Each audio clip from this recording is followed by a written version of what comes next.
Hello po mga ka-diaries, narito po muli ang inyong lakwatsyero Alvin Flores para sa isa na namang episode ng Bicycle Diaries.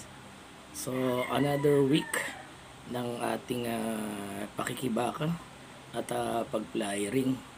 So, kahit na napaka-busy natin, daming ding ginagawa sa school at saka sa bahay, ay kailangan nating gawin ang ating responsibilidad.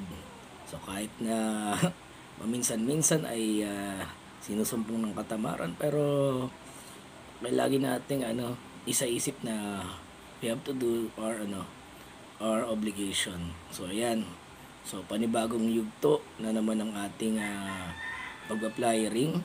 So tinapos na natin yung series ng Say No to Cashless Businesses. Isa na namang flyers ang ibibigay natin. So, ano nga ba 'yun? So, kung inyong makikita yung aking yung aking profile pic, so may nakalagay doon na at ito nga 'yun, yung Stop the Treaty. So, 'yun na. So, sa mga mapanood nito ng aking video, kailangan nating gawin yung DEAR. So, paano ba ninyo malalaman? Baka kasi hindi natin alam na yung mga yung mga nangyayari sa labas, sa loob at labas ng ating bansa ay makakaapekto na pala sa ating buhay. So hindi sa na masyado tayong usisera, hindi sa pagiging marites ha. Pero yung natin, pagiging curious natin ay kailangan na may kabuluhan yung pagiging curious natin sa mga nangyayari sa loob at labas ng ating bansa. So yun. So may pics akong sinend din at basahin nyo lang din. Pero dito sa video na to, syempre babasahin ko yung nilalaman nito. So yun, bilang panimula, kung yung napanood yung previous video ko na yung Senate Bill 1869 na yung title nun dati ay Center for Disease Control Act. So naging naging National Disease Authority, yun, National Disease Authority. Tama ba? Yun, wait lang National Disease Prevention Authority Bill pala. Ayan. So yun, na-rebrand siya itong nagdaang taon lang. Pero ganun pa rin, Senate Bill 1869. Basahin ko muna yung simula nito. Senate Bill 1869, palagay ko po ay bad for the country, which creates the PHCDC. So, yung Philippine CDC Act nga to. Etong WHO ay hindi na po gaya ng WHO dati.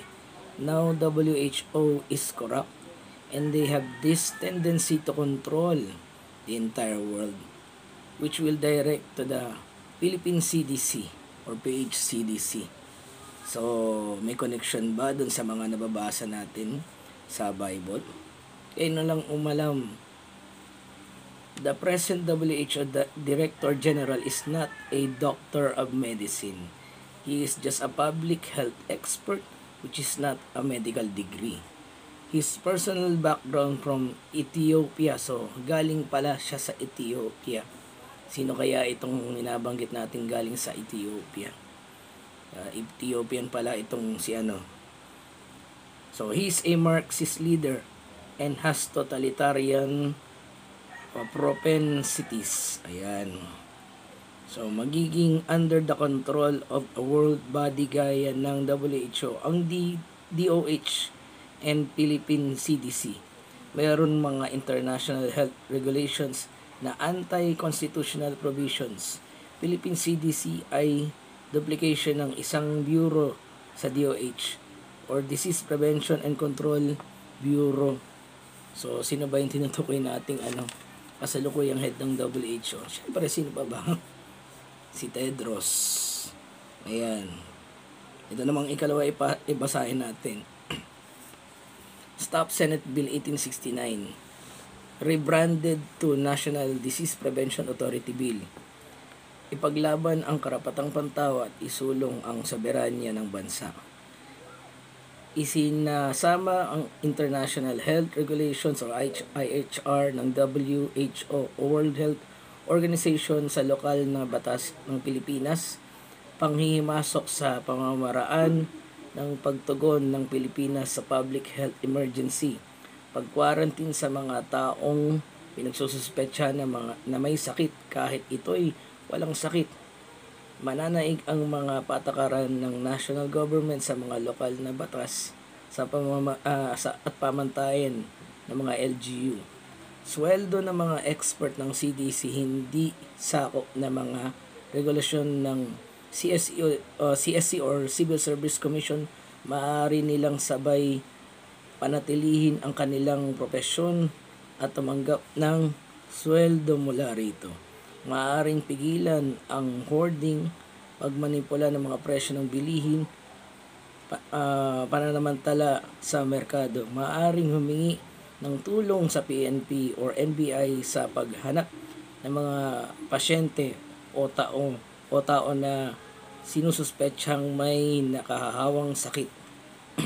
NTC or National Telecommunications Commission at mga telco maaaring magbigay ng impormasyon tungkol sa lokasyon ng mga tao o pasyente na sinususpetsang may nakahawang sakit.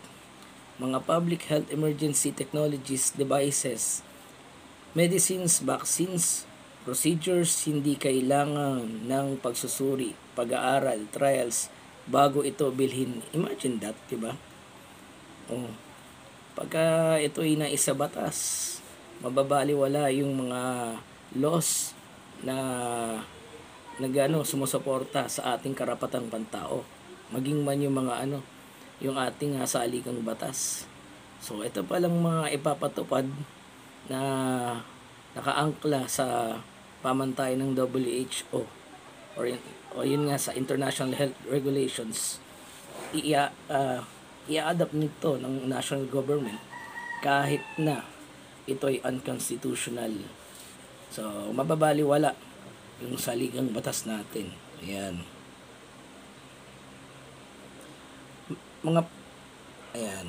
Nabasa ko na to. Immunity from liability. Walang mananagot sa mga program implementers, public officials, and employees, healthcare workers, and non-healthcare workers, public or private, na autorisadong ipatupad ang emergency response maliban sa kaso ng willful misconduct or gross negligence. So kapag nagpatupad sila ng mga ganito, lalo na sa rollout ng bakuna, ay wala silang pananagutan gaya ng nangyari noong 2021, nag-roll out sila ng bakuna, diba? Ayun nga, may mga diba, may mga na-injured diyan, may nagka-adverse effects, may mga talagang binawian ng buhay matapos silang maturukan, mga ilang araw, ilang buwan, ilang taon. Ayun talaga, kaya nga talagang issue yung excess deaths sa panahon ngayon. Ayan. So ito bilang panghuli, basahin ko yung last page. SB 1869 SB 1869 must be junk, ibasura. SB 1869 nagkagulatan na lang tapos na agad sa Kongreso. In less than 10 days pinasa ng Congress. Excess deaths after COVID vaccine rollout should be investigated by the Senate. Maraming adverse effects ang COVID vaccines pero walang DOH na investigasyon. Before passing a pandemic law, dapat investigahan muna yung mga human rights violations at mga kapalpakan ng previous COVID pandemic. FOI statistics sa mga na-hospital for COVID, walang data palagi na masubmit ang DOH. Meron talagang censorship. May World Council for Health, pantapat sa WHO, mga discussion ng mga doctors censored. In fact, Facebook page ng Concerned Doctors of the Philippines 4 times nang na-take down. May marching orders na i-take down ang mga posts against COVID vaccines. Intel from Dr. Landrito. One Dakila is a legal education movement for the Philippines. Ayan. So galing yan kay Attorney Aaron Sogilon ng One Dakila.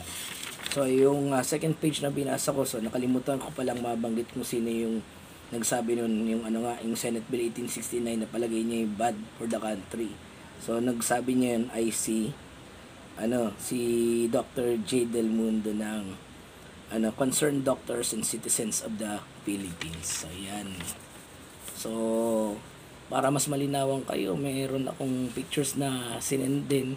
So once na in-upload kong video na to, ay may mga kasamang pictures din na kung talagang kayo, interesado kayo at curious kayo, ay basahin ninyo, intindihin ninyo at saka pag-aralan yung mabuti. So that ends my video. Sige, mahaba-haba na ata to. 2020, they put diapers on our face, said it was for our protection, but that wasn't the case. They said we couldn't live if we didn't vaccinate. People lost their jobs, they ain't falling into place. Right from the jump, we knew who was at risk, but they locked us all down.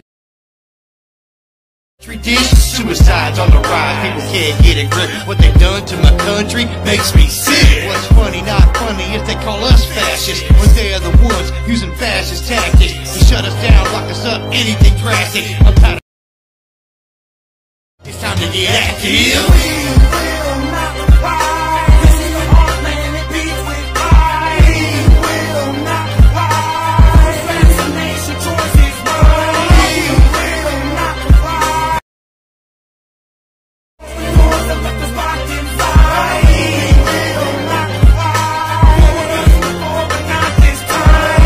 That they want to do it again. Why now? Oh yeah, 24 election, mass mail-in votes with no